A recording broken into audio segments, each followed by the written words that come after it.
Easter Sunday had even more significance than normal for those in attendance at the Ludlow Massacre Memorial Sunday in Ludlow, located just north of Trinidad. Approximately 150 to 200 people offered remembrances at the site during the Greek Orthodox Easter service on the 100th anniversary of the Ludlow Massacre.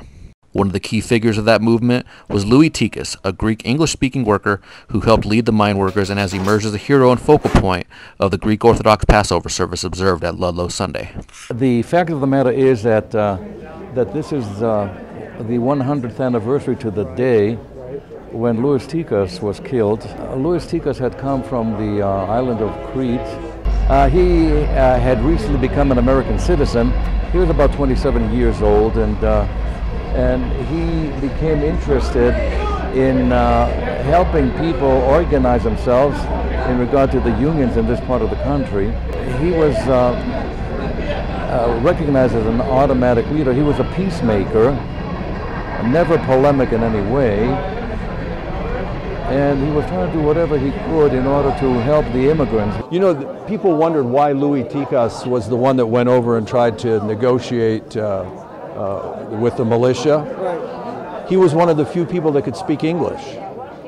The rest of them, the Italians, the Greeks, the Slavs, very few of them knew English that well to negotiate anything. And you know, they sent him to see if they could negotiate some kind of a deal where, you know, they could avoid the bloodshed that was to ensue. The bloodshed that ensued ultimately took place when 11 children and 2 women were suffocated to death while hiding in a small 7-by-7-foot cave as Colorado National Guard troops set fire to a tent camp in attempts to break up the coal mine strike of 1913 and 1914, thereby setting the stage for a monumental change across the country for legal rights of union workers.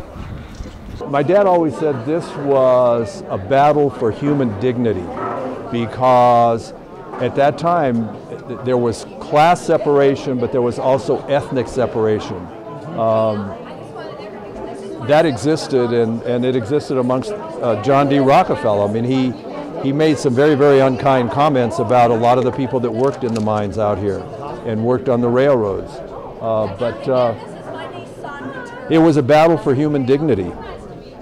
Today, the monument and the remembrances stand to commemorate the fight carried out by the mine workers, who laid the groundwork for the 20th century labor movement and helped usher in the creation of the American middle class, said Bob Butera, Regional Director for the United Mine Workers of America. You know, at the beginning, it wasn't successful. The strike ended, you know, with the miners not getting their union recognized.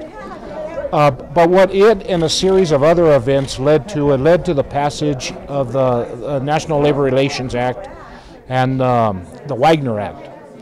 And then what that enabled to do was workers, for the first time in the history of this country, had a legal right to unionize. And so they went ahead and organized in tremendous numbers.